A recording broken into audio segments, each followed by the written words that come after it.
Bonjour mes délicieux co-créateurs, c'est Lilou. Je suis à Paris, au feu de la rampe, avec Diane Béligo. Bonjour Diane. Bonjour Lilou. Ça me fait plaisir de te retrouver ici à Paris ce soir. Moi aussi. On rigole parce qu'en fait c'est la 3e fois qu'on fait cette interview devant le public, ce qui est assez extraordinaire parce qu'il y a des co-créateurs dans la salle et j'ai eu ce moment de vouloir vraiment, qui est important pour moi, parce que les interviews et d'ailleurs toute connexion à notre être humain, je trouve que c'est important d'être vraiment présent. Donc j'ai envie d'être là avec toi et de faire cette superbe interview, parce que dire que notre première interview était en 2009, Diane. Oui, au moins, il me semble. Il me semble que c'est très loin, c'est vrai. On avait parlé de, je sais même plus quoi, mais en tout cas le tantra.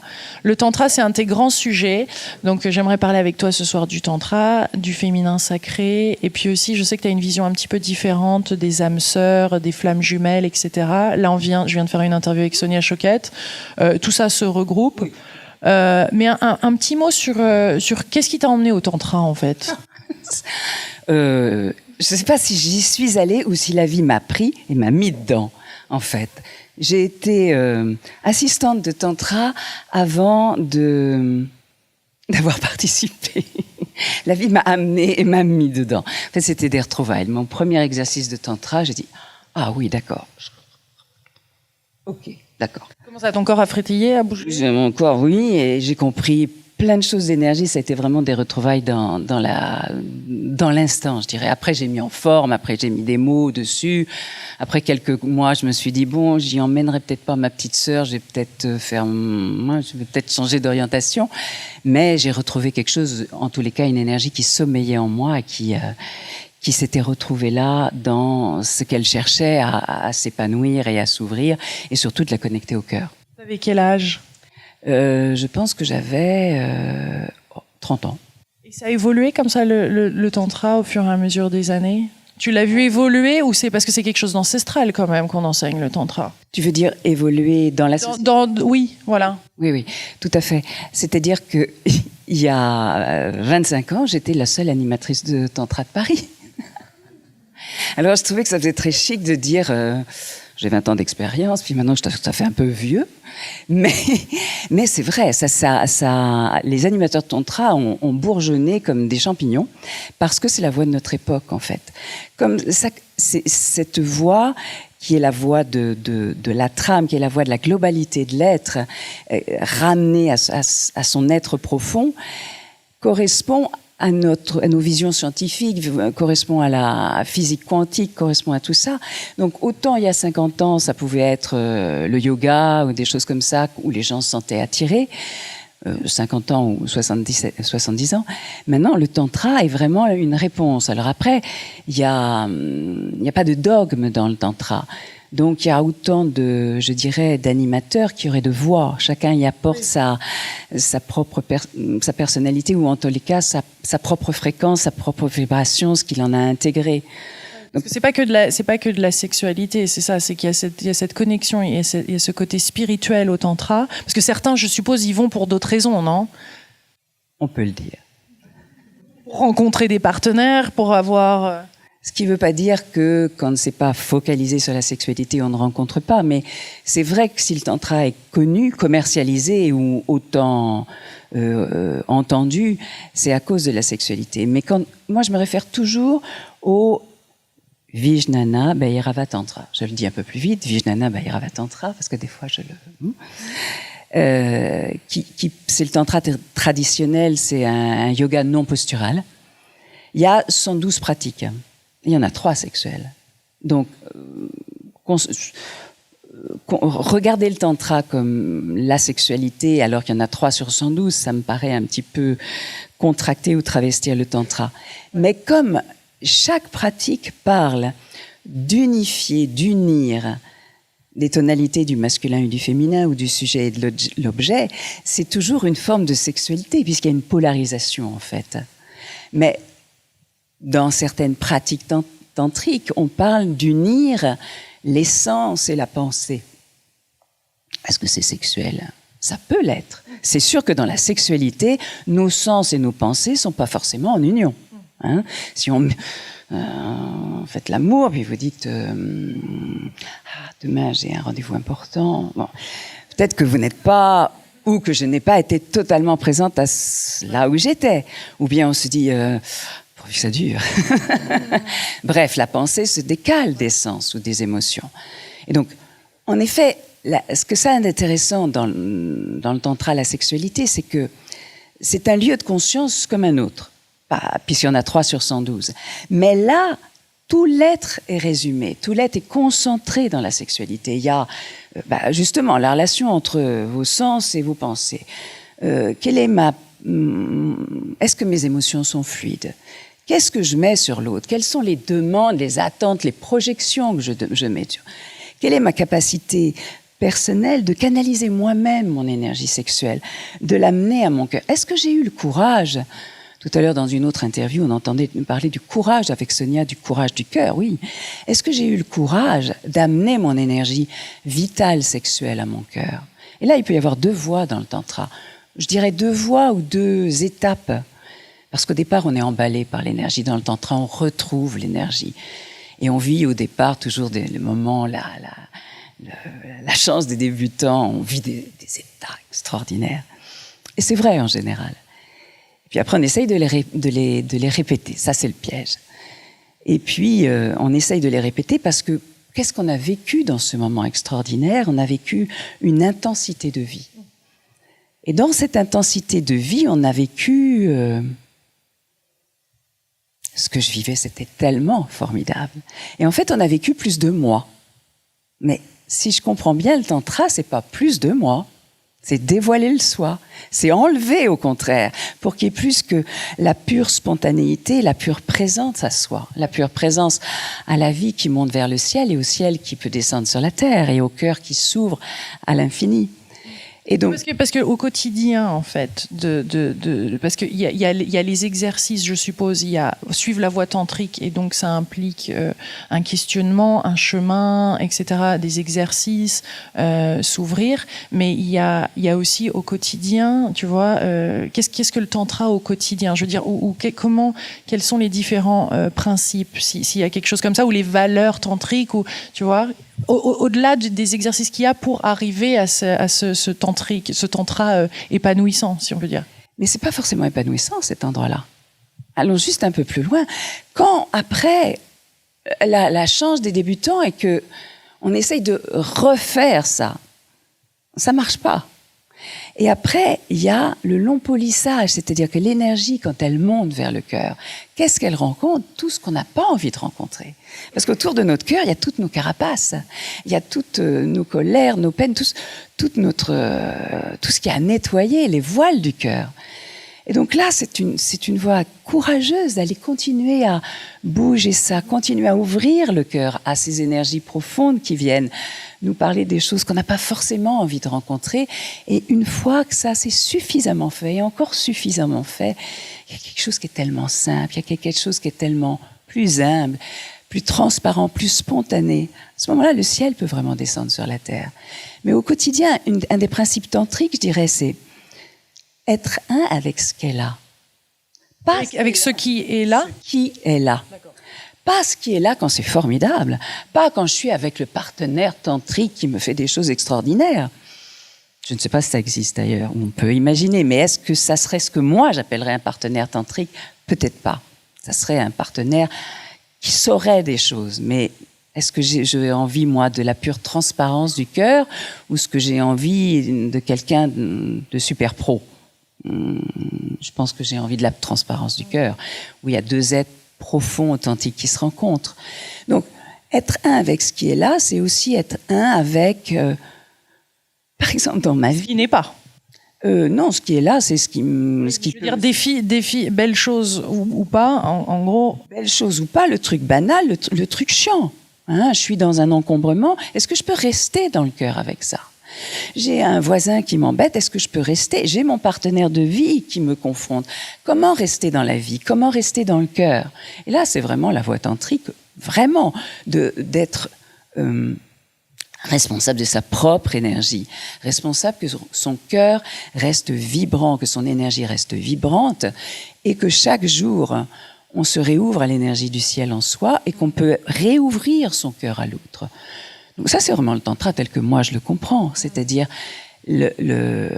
Mais c'est vraiment une philosophie, une façon d'être au quotidien. Ce que tu nous décris là, c'est pas seulement certaines pratiques, c'est vraiment une philosophie de vie. C'est une voie. Comme tu les pratiques sexuelles tantriques, c'est 3 sur 112. C'est ce que je pourrais dire. Le reste, c'est tout ce qui fait la vie. En fait, dans ces 112 pratiques, il y a la vie entière. Il y a même une pratique sur l'éternuement. Ben oui, pourquoi ? Parce qu'on ne peut pas éternuer et penser à autre chose. On est dans le moment présent. Je trouve que c'est très malin, cette affaire-là. C'est-à-dire qu'on pourrait éternuer et s'éveiller. C'est comme ça que les mecs zen, ils tapaient sur les disciples. À certains moments, bon, il fallait taper au bon moment. Il y a certains maîtres zen qui ont tué leurs disciples, mais ils se sont éveillés. Donc c'est une forme d'éternuement, on va dire un peu rude, mais efficace. Et donc, évidemment que c'est une voie au quotidien, puisque c'est une voie initiatique qui nous amène à la réalisation de nous-mêmes. Donc, quand on croit que c'est seulement dans un espace réservé qui serait celui de la sexualité, c'est un travestissement du tantra. C'est aussi la beauté du tantra, que c'est une voie initiatique spirituelle qui dit, vous savez quoi ? Vous pouvez y amener la sexualité. Ça, c'est sympa quand même, ça nous change de nos religions habituelles. C'est sûr. Mais quand on entend les pratiques tantriques, les 3 sur 112, si on les amène véritablement dans la sexualité, on n'est pas dans un exotisme sexuel ou une justification spirituelle à la sexualité. Pas du tout. Je te l'ai dit, peut-être. Hein. Il y en a, je ne les sais pas par cœur, mais je ne pense pas les dénaturer. Il y en a une, justement, qui dit « La pensée dans les sens, fonds-toi ». Ça, j'avais adoré alors de ton stage quand tu nous avais fait faire ça où il y avait eu chacun avait sa stance, chacun avait sa pratique. Ah oui, puis où tous les sens sont éveillés et là on sent, c'est vrai, l'énergie qui commence à circuler, parce que c'est ça aussi le tantra, c'est quand même c'est cette énergie qui circule de plus en plus dans le corps et qui s'exprime ensuite et qui se matérialise. C'est l'énergie, si tu veux, c'est l'énergie. Là, nos corps vibrent. Hein. Le féminin, enfin l'énergie de la vie qui monte vers le ciel, qui serait une partie du féminin sacré verticalisé dans la dimension verticale, qui s'unit au cœur, le cœur qui peut s'ouvrir et accueillir pleinement toutes ces profondeurs et ces puissances de vie et de transformation. Parce que qu'est-ce que c'est cette puissance qui monte de la terre vers le ciel ? Ben, quand on regarde notre ventre, c'est notre force de digestion, tout simplement. Mais si on le regarde sur un plan beaucoup plus vaste, c'est une force de transmutation, hein, c'est une force de transformation. C'est vraiment avec cette énergie de vie que je peux aller de la terre vers le ciel, subtiliser tout ce que j'ai en moi, l'alchimiser. Et donc, quand ceci s'ouvre, alors je peux accueillir le ciel. Si j'accueille le ciel sur la terre, j'ai un partenaire de vie qui est énergéticien, donc j'ai suivi aussi des formations de soins énergétiques. Donc recevoir le ciel, c'est ok, mais si en bas, c'est pas suffisamment ancré, c'est pas suffisamment vibrant, j'ai plein d'amis énergéticiens, j'ai envie de les chatouiller en disant, bon, allez, viens faire un peu de tantra, là, pour détendre un peu tout ça, pour sourire un peu, pour simplifier, pour juste, ok, là, pour juste être dans le cœur et que, voilà, l'énergie du ciel descend, l'énergie de la terre monte. C'est bien quand il y a les deux, parce que le cœur, il est tellement plus grand, tellement plus vaste. Mais c'est pas seulement l'énergie de la terre qui monte, hein. Bien évidemment, le tantra, il y a évidemment cette dimension-là, ou du moins les animateurs actuels, dont je fais partie, aiment cette énergie et vont accompagner leur groupe à l'éveiller. Et d'autant que notre société en manque totalement, plus exactement, puisque on s'est coupé de la sexualité, on s'est coupé du corps, on s'est rigidifié, faut se tenir droit. Dès qu'un enfant fait ça, on lui dit arrête, tu nous énerves, alors que c'est l'énergie du chi spontané qui commence à s'éveiller et qu'on devrait au contraire accompagner, bien sûr, canaliser, mais peut-être accompagner pour que ça devienne ce mouvement spontané en nous, bien sûr. J'avais bien aimé ce 8 que tu m'avais fait lors d'une visite. Vas-y, refais-nous. C'est le 8, voilà. Explique-nous le 8. C'est l'énergie de vie. L'énergie de vie, elle ondule. Alors à l'intérieur de nous, elle ondule comme ça, mais elle ondule comme ça. Quand l'énergie vraiment nous prend, et puis que moi je bouge le corps des gens, il y a tout le corps qui bouge, et puis en fait ça ouvre le corps dans tous les sens. Et après, une fois que cette énergie, elle est... Alors, je vous dis pas quand on fait l'amour, là on se pose pas la question est-ce que je suis une femme sensuelle? Comment c'est une femme sensuelle?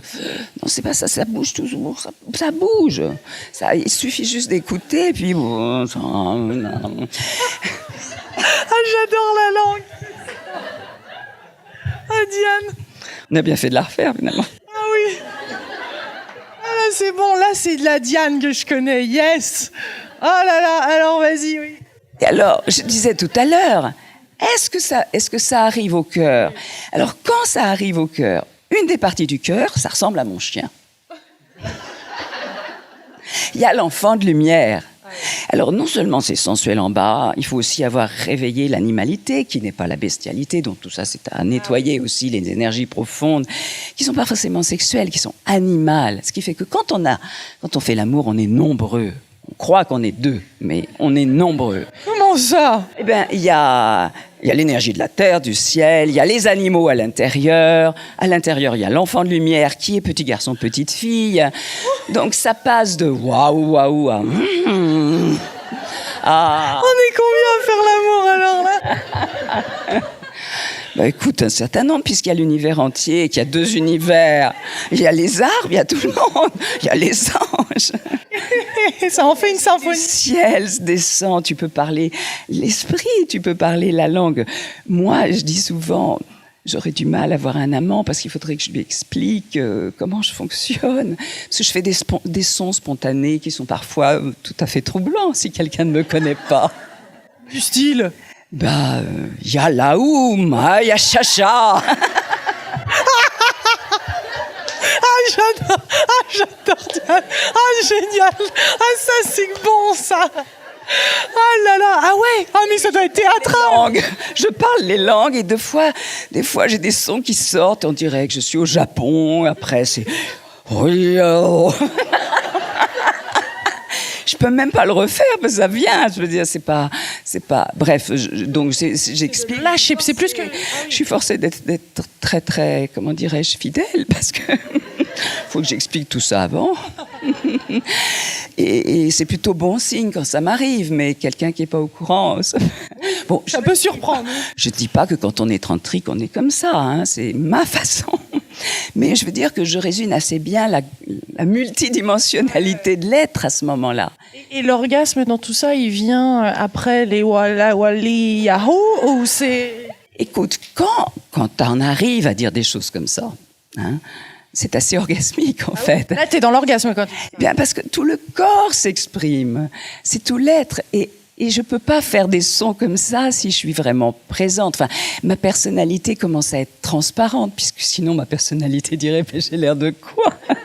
C'est comme s'il y avait plein de personnalités, des multipersonnalités qui s'expriment ou... Pas vraiment des personnalités, parce que c'est d'abord passé au cœur. Ouais.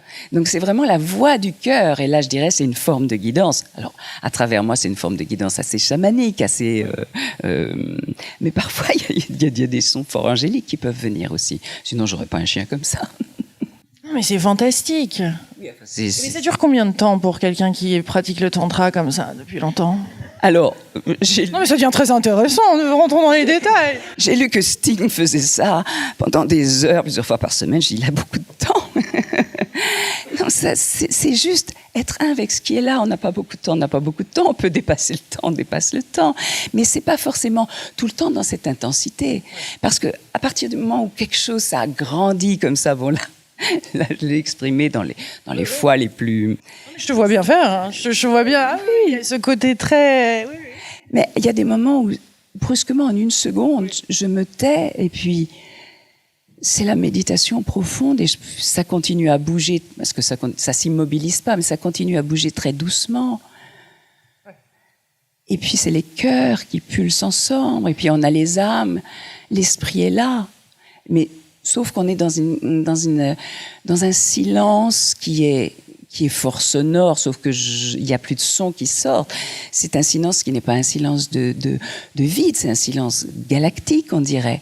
Mais cette énergie a ouvert le cœur. Le cœur a accueilli aussi, et le cœur s'est ouvert aux partenaires, ce qui fait que tout est possible.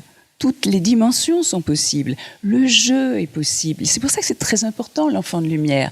Parce que si on fait l'amour toujours sérieux ou dans une attente d'avoir tel résultat ou qu'on sait que ça va faire plaisir à l'autre, mais qu'il n'y a pas la spontanéité de l'enfant, il y a une dimension du cœur qui n'est pas là. Est-ce que tu pourrais nous donner ce petit exercice tout à l'heure, j'en parlais un petit peu brièvement, mais pour éveiller les différents sens, parce que j'avais trouvé ça excellent, cette explication que tu avais donnée, tu sais, où tu bandes les yeux à l'autre, et après tu apportes au fur et à mesure le goût, le toucher, etc. Tu peux nous décrire ça, parce que ça c'est quelque chose qu'on pourrait tous mettre en place avec notre partenaire ou notre futur partenaire. Oui, ça c'est une chose merveilleuse pour offrir aux partenaires un moment merveilleux. Je conseille que ce soit pas forcément le prélude à l'acte sexuel. Parce que sinon, c'est comme faire un massage et après dire « Bon, alors on y va maintenant », qui serait un genre « Je te donne ça », puis en échange. Hein. Oh, là, il y a l'attente. Il y a l'attente qui est pas le propos. Mais vraiment juste un cadeau. Mais on pourrait faire ça à des enfants. On pourrait faire ça à des amis qu'on reçoit. Donc, on les prévient, on les rassure, bien sûr. On leur bande les yeux et on va éveiller progressivement tous les sens, ce qui nous semble les plus tranquilles aux plus intrusifs. Mais après, on sait bien que ça va dépendre des histoires des personnes.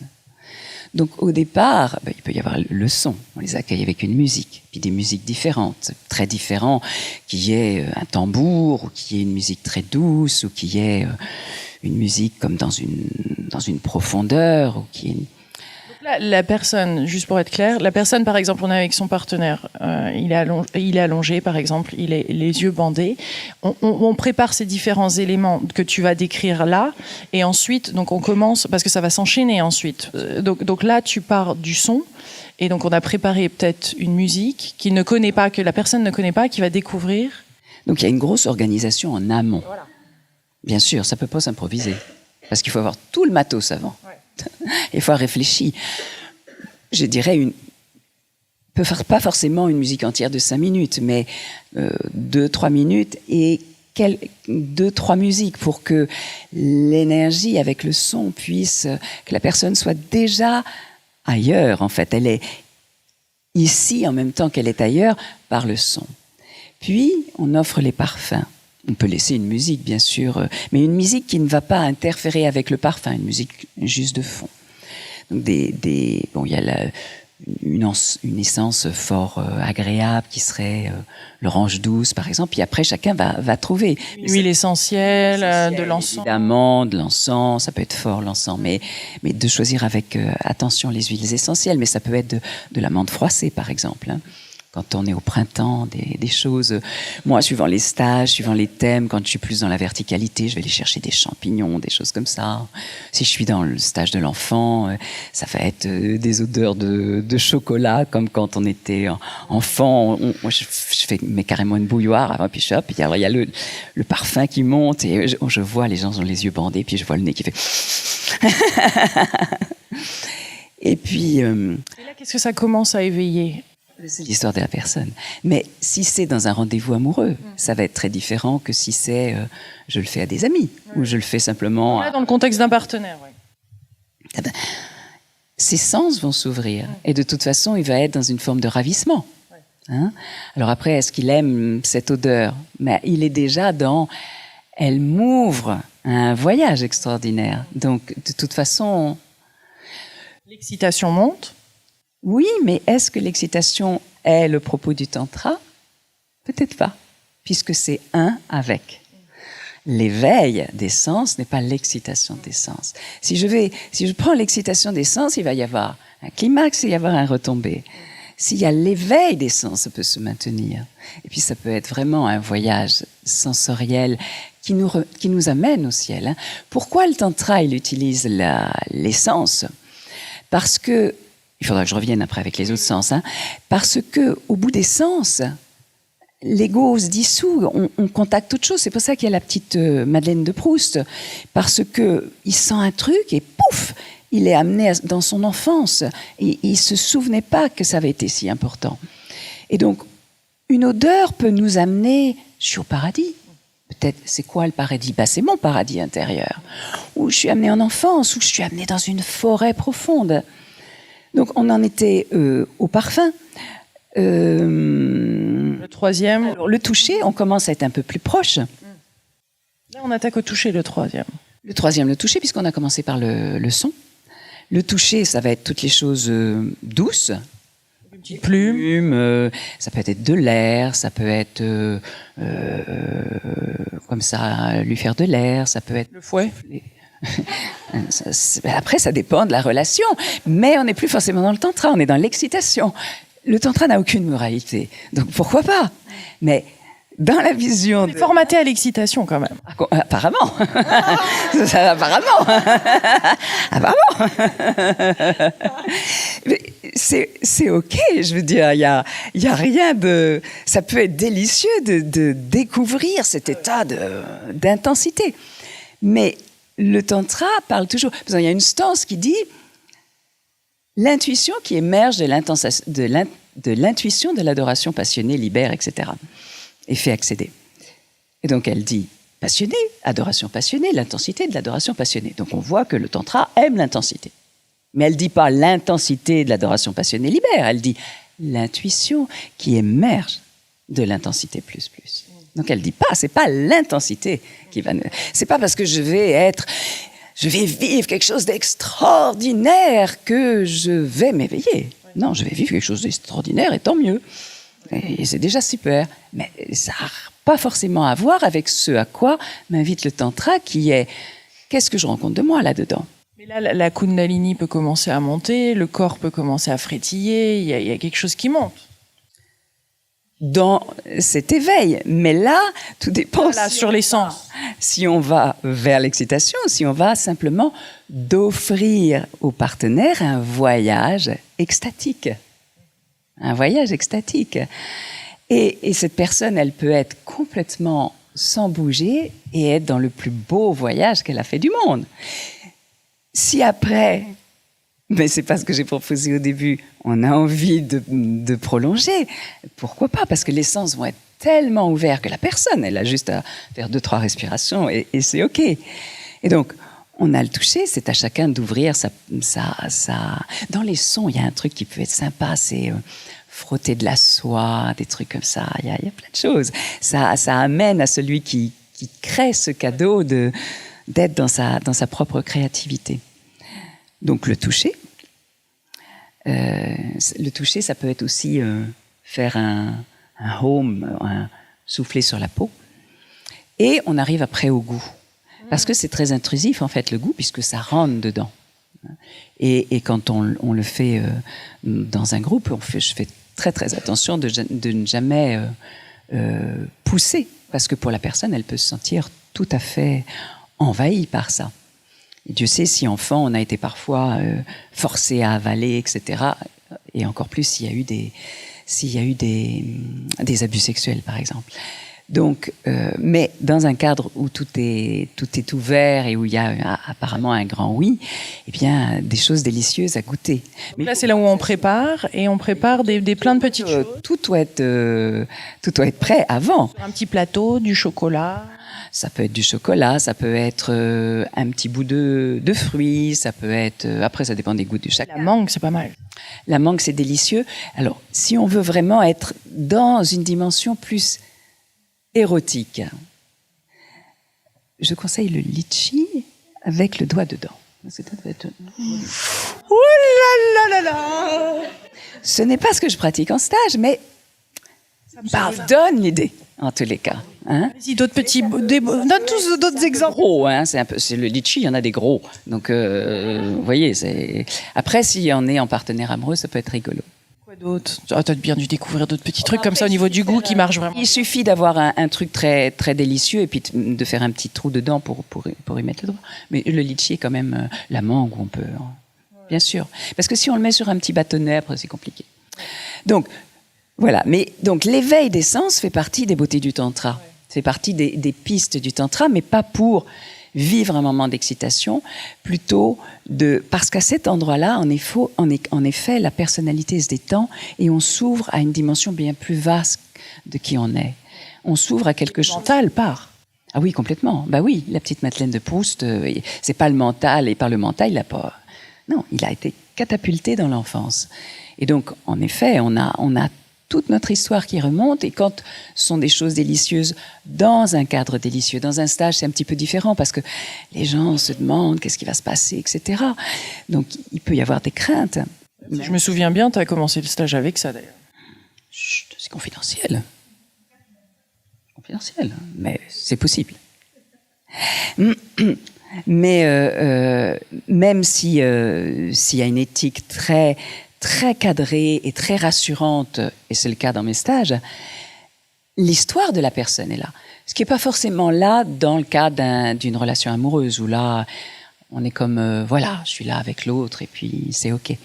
Mais l'éveil des sens, dans le cadre du tantra, comme le désir, c'est pas pour l'excitation. D'accord. Ça peut être utilisé dans certains stages, mais quand on lit les textes, c'est pas ça. D'accord. Alors pour un peu terminer cette interview, je voulais juste te demander, alors on peut en parler des heures, mais le féminin sacré, qu'entends-tu par féminin sacré? Alors, le féminin sacré, c'est d'abord, en chaque homme, il y a du féminin sacré. En chacun d'entre nous, il y a autant de masculin que de féminin, mais on est physiquement une femme, on est masculin. Ton chien, c'est l'éveil des sens.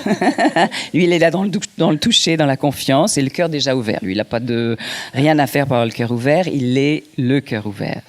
C'est un cœur avec des pattes et une âme immense. Et donc, qu'est-ce que je disais? Je parlais du chien, du coup. Sur le féminin. Le fameux féminin sacré. Donc, qu'on est fait des deux, mais qu'on est une femme, donc on l'habite différemment. C'est toujours bizarre de dire on l'habite, mais enfin bref. Dans cette verticalité qu'il y a en nous, et c'est important d'entendre que dans le tantra, il doit y avoir de la verticalité, puisqu'il y a la totalité de nous-mêmes. Il n'y a pas que moi et l'autre, il y a tout l'univers. Sinon, c'est une version, on va dire, contractée, limitée et, je dirais, travestie du tantra. Eh bien, c'est cette force de vie qui me donne vie, qui monte en moi, qui va m'animer, bien sûr. Cette force, évidemment, qui va être vitale, qui va être, quand elle monte un peu, qui devient sexuelle, et qui permet de transformer. Mais c'est la force naturelle qui va vers le ciel. C'est cette force qui s'éveille en nous tous. On a tous eu une montée de la Kundalini. Ça s'appelle l'adolescence. Moi, des fois, en conférence, je dis... Est-ce que y en a qui ont eu des montées de Kundalini? Alors il y a tous les gens qui lèvent la main. Et je dis donc les autres, vous n'avez pas de barbe ou de sein. Vous êtes sans signe secondaire sexuel, parce qu'en fait, l'adolescence, c'est la montée de la Kundalini. La force sexuelle monte naturellement en nous. C'est pour ça qu'on prend 10 cm en un mois. Hein. Et ça cherche à rejoindre le ciel. C'est pour ça qu'il y a autant d'adolescents ou de jeunes adultes en ce moment qui partent dans des formes d'intégrisme. Parce qu'ils cherchent à rejoindre le ciel, et ils ne savent pas comment, alors ils trouvent, bon, bref, ça dépasse notre... Mais c'est logique, combien d'adolescents ou de très jeunes adultes ont des envies, je veux être tibétain, je veux être moine, moi je voulais... partir avec les bouddhistes, etc. Je lisais des trucs du lama machin.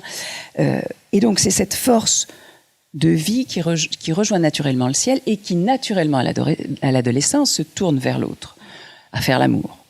Et on a une deuxième montée de la Kundalini qui est l'andropause, la ménopause, ce qui fait que des femmes de 50 ans écrivent des livres, par exemple. Parce qu'elles font un bébé autrement, tout simplement. Elles transmettent cette force de création qui n'est plus tournée vers la procréation, se tourne vers transmettre ce que je porte d'unique, d'une certaine façon. Donc ça, c'est cette force à la fois orgasmique, kundalinique, extatique, de transformation, de création qui se tourne naturellement. Et chaque femme a besoin de récupérer, de réclamer, quand je dis réclamer, de réclamer entre elle et elle, cette force kundalinique, plutôt que d'attendre que l'homme l'amène au 7e ciel. C'est cette force de vie en elle qui la monte naturellement au 7e ciel. Ce qui fait que si elle la maîtrise suffisamment, qu'elle est amie avec... Et elle nous fait des 8. Écoute, il n'y a rien de meilleur que de faire des 8. Voilà, faisons des 8. Et là, on est dans notre féminin sacré quand on est là. Vertical. Et quand on est dans notre féminin sacré horizontal, c'est cette force naturelle du cœur qui d'embrassement, d'étreinte qui ramène au cœur, avec toute cette force d'étreinte dans tout ce que ça veut dire étreindre. Unifier, pacifier, embrasser, accueillir, accepter inconditionnellement et pardonner. Puisque quand ça ramène au cœur, je peux pardonner. Tout ce que j'ai pas ramené au cœur, je le porte sur le cœur, mais mon cœur peut pas couler. Et donc cette force du pardon, c'est vraiment cette force où j'étreins jusqu'au cœur et mon cœur peut couler à niveau. Je pardonne, qui n'a rien à voir avec la complaisance ou l'excuse. Et là, j'ai le cœur grand ouvert, mais c'est cette capacité d'étreinte. Mais les hommes ont cette force-là en eux. En ce moment, je fais des trucs sur c'est quoi le féminin d'un homme. Par exemple, là, la force d'un homme sur le plan horizontal, il va agir, du masculin, disons. Il agit, c'est normal, puisque ça, c'est cette force qui vient comme ça, féminin. Donc, masculin, centrivole. Il va explorer. OK, il agit. Mais s'il agit comme ça, sans qu'il y ait de féminin à l'intérieur, il agit en brut. S'il a intégré son féminin, il agit et en même temps, le féminin intérieur le fait réfléchir. C'est pas beau ça? S'accorder. OK? S'assouplir. Et donc, un homme qui intègre son féminin à l'horizontale, et ça va donner peut-être envie aux hommes d'intégrer leur féminin, devient un homme félin. Je suis sûre qu'il n'y a pas une femme qui dit « c'est pas sexy, un homme félin ». Et il n'y a pas un homme qui dit « ah, vu comme ça, le féminin d'un homme, je suis d'accord ». Mais oui, c'est souple, mais comme un félin, c'est-à-dire que il est là, tout comme ça, vous voyez, il fait des 8 d'ailleurs. Mais en un instant, il peut redevenir extrêmement guerrier, mais souple. Quand vous voyez 2 chats qui sont là et comme ça, mais ça n'empêche pas que c'est félin. Mais c'est souple, rond, à l'écoute. C'est les maîtres des arts martiaux, on pourrait dire. Voilà. Ouais, magnifique, Diane. Écoute, cette conversation peut durer des heures. Et parler du masculin et la réconciliation et tout ça. Je propose une deuxième partie à un moment très bientôt, puisque maintenant nous sommes réunis à Paris toutes les deux, et ça va être un délicieux plaisir d'en faire davantage. En tout cas, je te remercie. Je te remercie d'avoir retenté cette interview de nouveau et d'être resté dans le cœur ouvert. Et puis d'avoir montré si bien la voie du tantra, tu l'as magnifiquement démontré ce soir. Merci beaucoup, Diane. Merci, Lily. Merci beaucoup, Lily. Avec grand plaisir, gros bisous, mes délicieux co-créateurs. On vous embrasse très fort de Paris. À très vite. Au revoir.